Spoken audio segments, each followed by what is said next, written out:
There's a quiet kind of liberation that arises, not when you gain control, but when you release the need for it. Think about how often we grip tightly to outcomes, worrying about what might collapse tomorrow, trying to predict every twist of the path ahead. But the truth is, most of what we fear never comes to pass, and in the process, we sacrifice today's peace for a future that hasn't even arrived.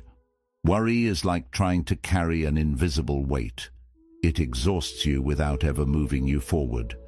It traps you in imagined futures and pulls your attention away from the strength, calm and clarity you already hold inside. But something shifts when you choose to let go, when you stop resisting the flow of life and begin to move with it instead. You create space, and in that space, life begins to meet you with unexpected grace, not because you forced it, but because you stopped standing in its way.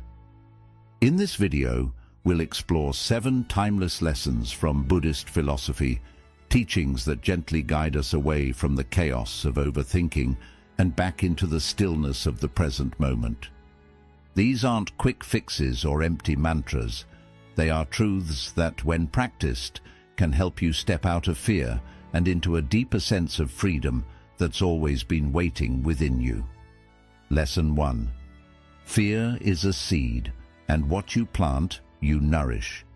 In Buddhist philosophy, your mind isn't just a passive observer of life. It's the soil from which your entire reality grows.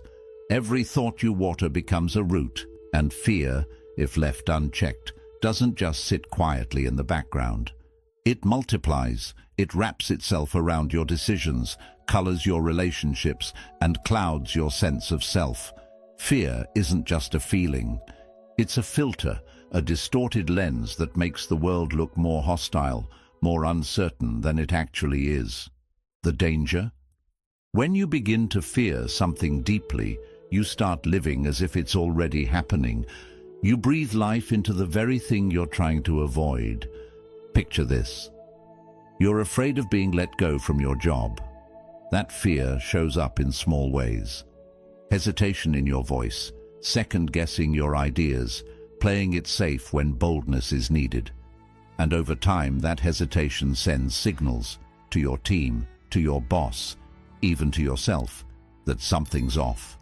Ironically, fear pulls you closer to the very thing you hope to escape. It happens in relationships too. Fear of abandonment makes us cling, overthink, doubt every silence. And that tension, it doesn't build closeness. It creates distance. The relationship begins to crack, not because of what the other person did, but because fear was left to grow unchecked. But here's the truth. Buddhism reminds us of, your mind is fertile ground. It doesn't discriminate. It will grow whatever you plant: fear, anger, doubt or calm, clarity and compassion. You are not a victim of your thoughts. You are the gardener. And gardening doesn't mean pretending everything is fine. It means becoming mindful of what you're watering. When fear shows up, pause, take a breath, ask, is this thought building the life I want, or slowly dismantling it? Fear thrives in the dark. But when you shine awareness on it, when you call it out, it loses its grip. You begin to see it not as a monster, but as a messenger, a chance to return to presence, a moment to re-choose peace. And once you do that, once you stop feeding the fear, you'll notice something remarkable. The world around you begins to shift.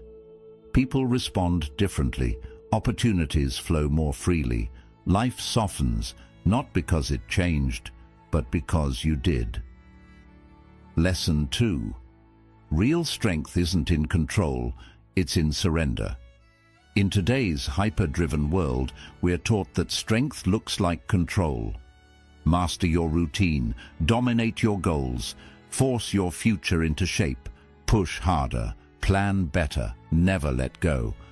But Buddhist wisdom flips that narrative completely. It says, strength isn't about gripping tighter, it's about knowing when to release. Letting go isn't failure, It's clarity. It's recognizing that life is not something you can strangle into submission. It's something you must learn to flow with. You act with intention, but then you trust. Imagine trying to hold water in your palm. The harder you squeeze, the more it slips away. But leave your hand open, and it stays. That's what surrender is. Not passivity, not weakness, but the quiet strength of someone who has done their part and knows when to step back, with trust. In Buddhist philosophy, surrender isn't retreat. It's a sacred collaboration with reality. You stop resisting every twist in the road and begin walking it with grace. You stop demanding that life obey your timeline and start listening to its deeper rhythm. And here's the miracle. When you stop forcing, your energy returns. The tension lifts, your mind clears. And suddenly the world looks different. The path ahead that seemed blocked, it opens. The people you needed, they show up. The answers that felt out of reach, they find you. Not because you chased them, but because you made space for them to arrive. True surrender is not the end of effort. It's the end of struggle. And in that space of release, you don't lose control. You discover a deeper power, a power rooted not in domination, but in alignment. When you let go of needing to control everything, you begin to realize you were never meant to carry it all alone. Lesson 3. Anxiety belongs to the future. Peace belongs to now. Buddhist wisdom teaches something quietly revolutionary. Anxiety can't survive in the present moment. It feeds off anticipation, off imagined futures and worst-case scenarios. It thrives in the mental fog of what if and what might go wrong. But here's the thing. None of that is real. It's all a movie your mind is playing in advance, a script that hasn't even begun. So the next time you feel anxious, pause and ask, where is my mind right now? Chances are, it's sprinting ahead, constructing stories, anticipating pain, trying to solve problems that haven't even happened. And while your attention is trapped in that illusion, you miss the only place where life is actually happening. Right here, right now. This moment, this breath is your anchor, and in this single breath, you are safe, you are whole, you are not drowning in the storm of what could be. You are resting in the stillness of what is. Buddhism calls this mindfulness, but it's not just a technique. It's a return, a coming home to your body, your breath, your being. And every time you return, you weaken the grip of anxiety. You stop pouring energy into a future that hasn't arrived and begin to reclaim your peace, one breath at a time. The mind is loud. It spins, warns, plans, panics.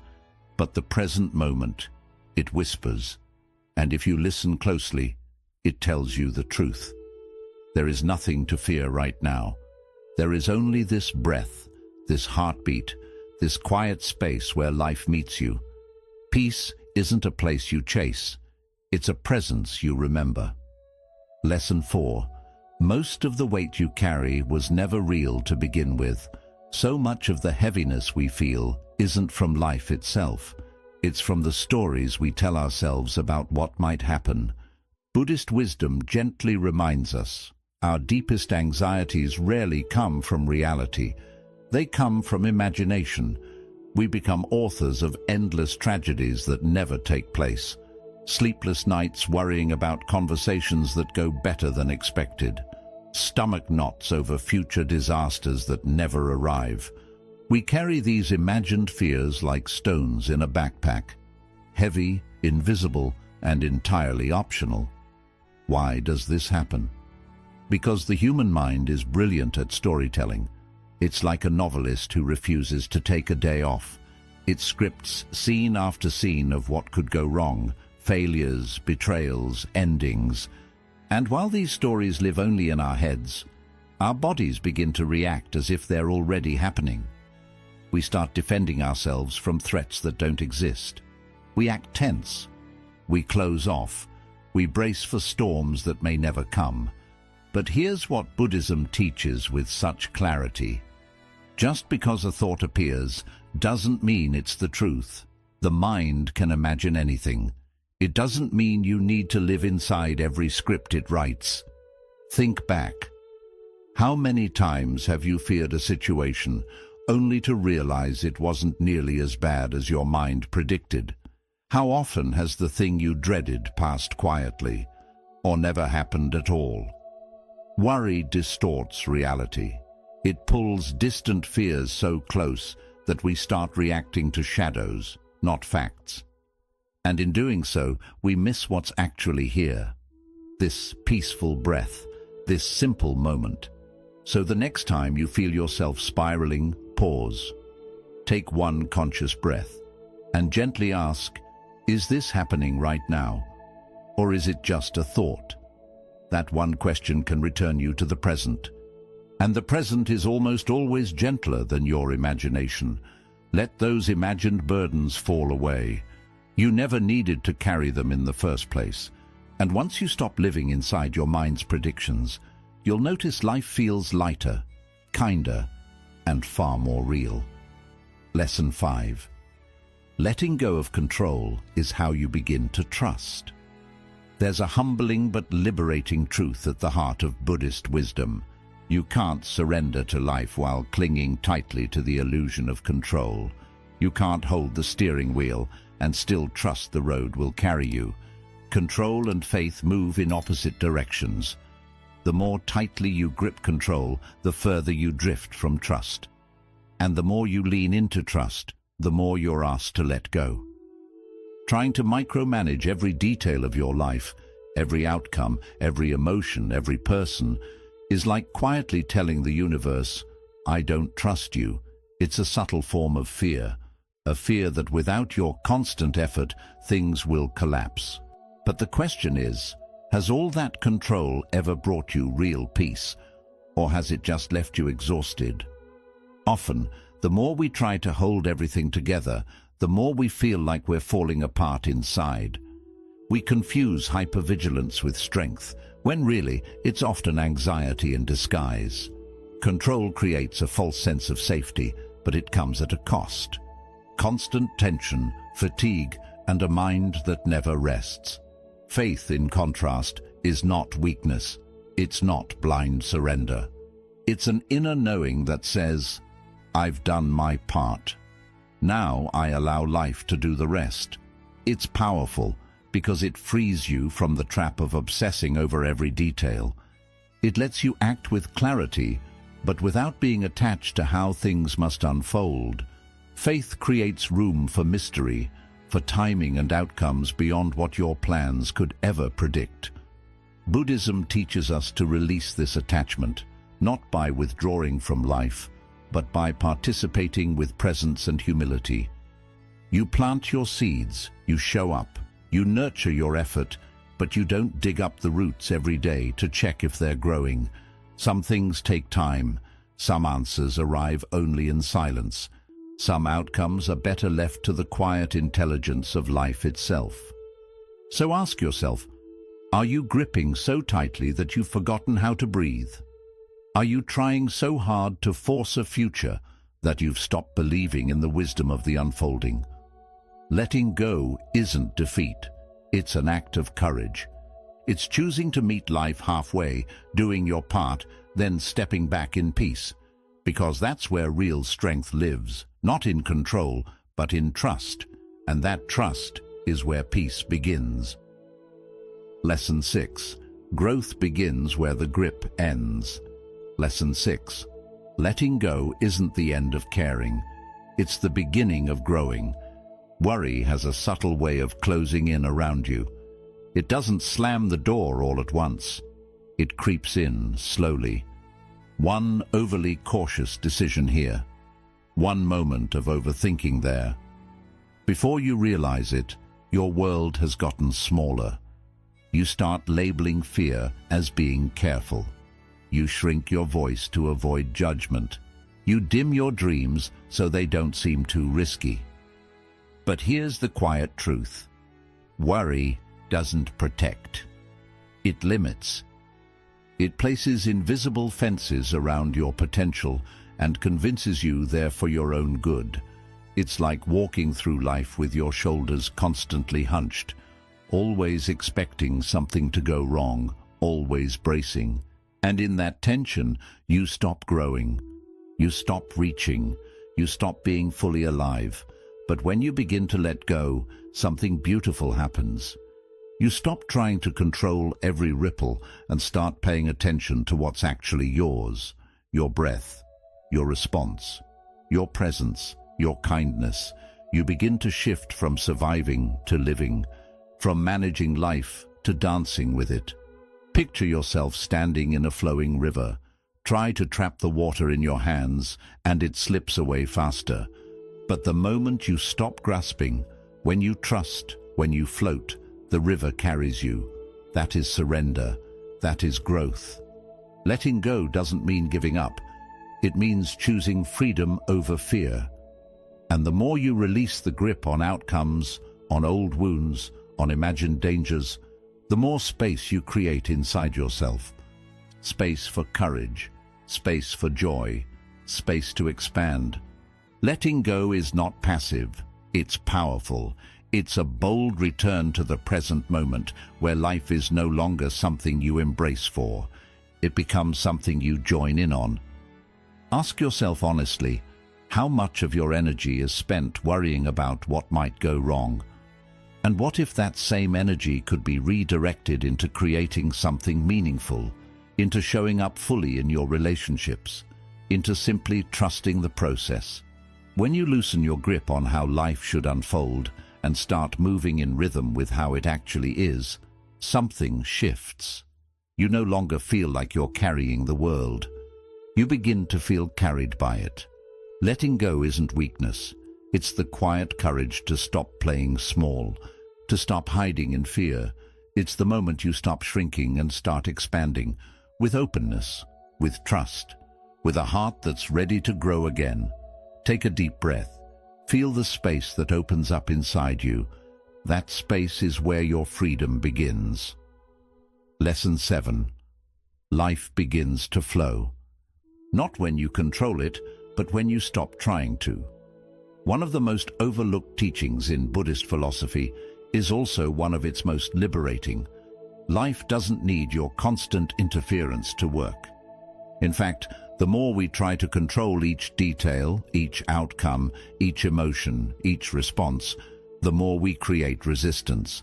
The more we grip, the more chaos we accidentally invite. But when you learn to step back, not from apathy but from trust, something extraordinary begins to unfold. Life starts moving with a rhythm far wiser than any plan you could construct. Decisions become clearer, paths open.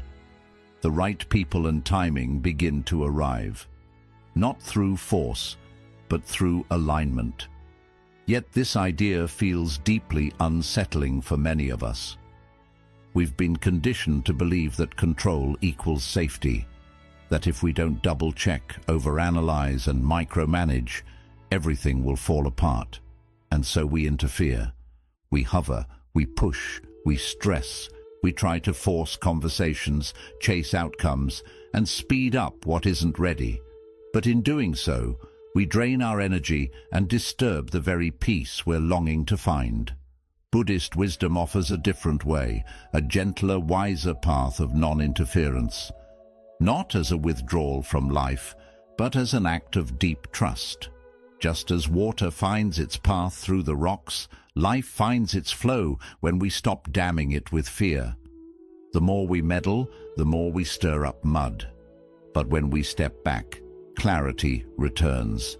Think of all the times you tried to force something into place, a relationship, a job, a decision, only to watch it collapse under pressure. Then remember those rare moments when you finally surrendered, when you breathed, released your grip, and let life be. And things began to align, almost magically. That wasn't coincidence. That was space. Your worry, your control, your constant mental rehearsal.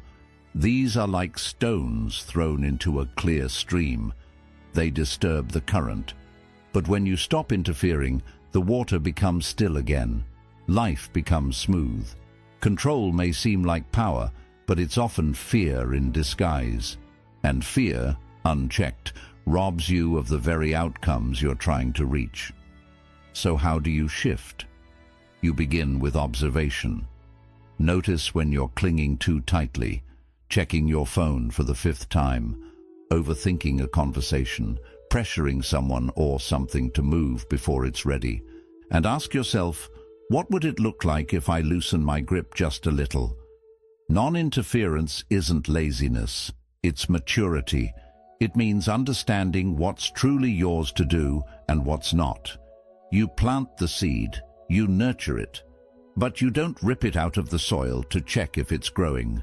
Growth, real growth, takes patience, not force.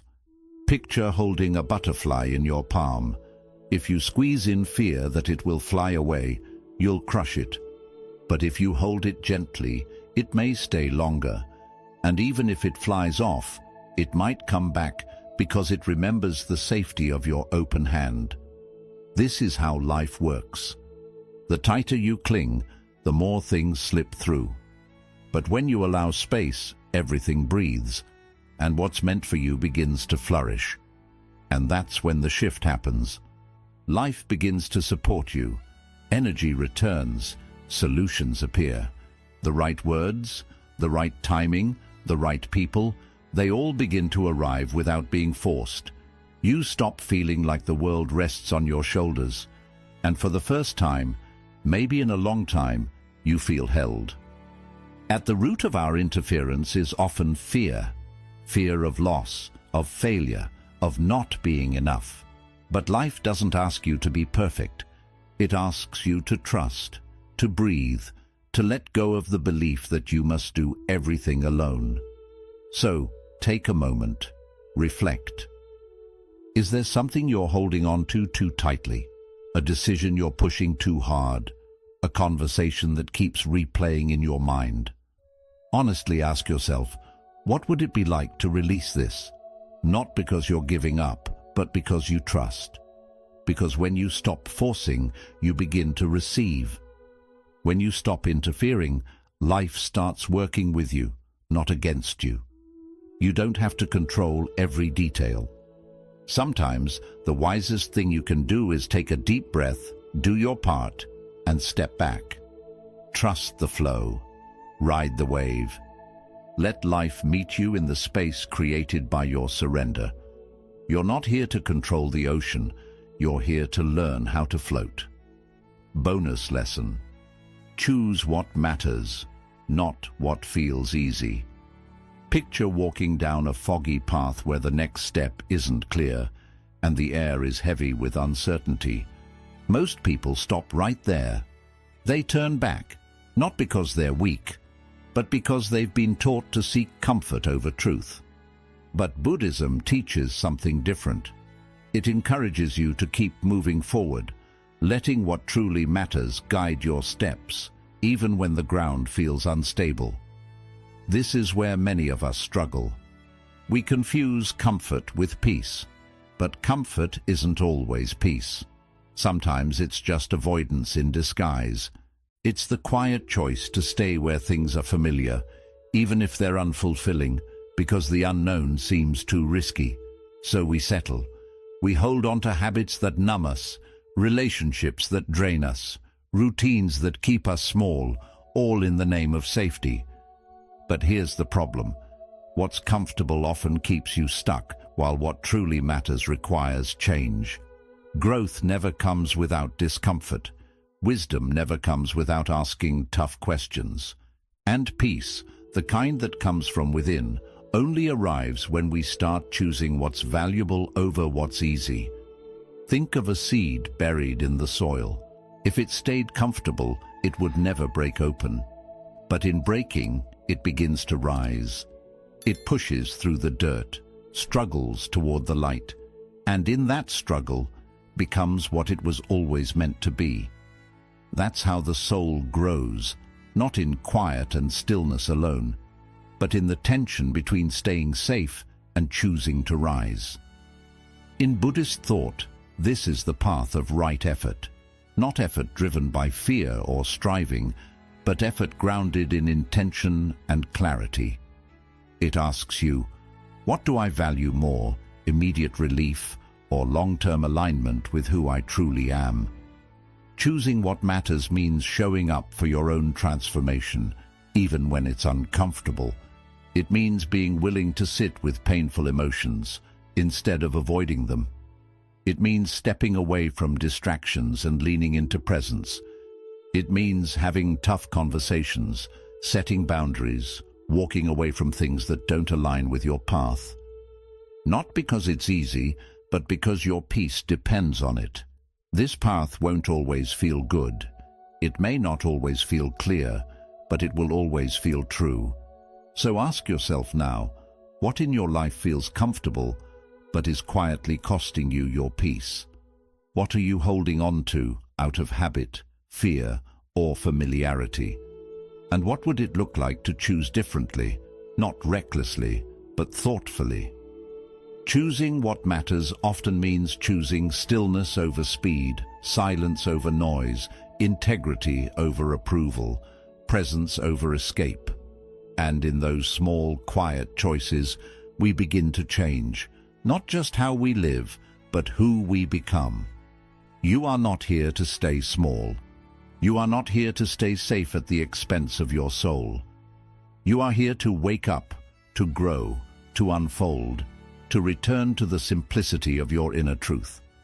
That journey may not be easy, but it will be worth it, because in the end, comfort may keep you warm, but it won't set you free. Choosing what matters will. So today, take a breath, honestly look at your life, and ask yourself, not what feels good, but what feels right.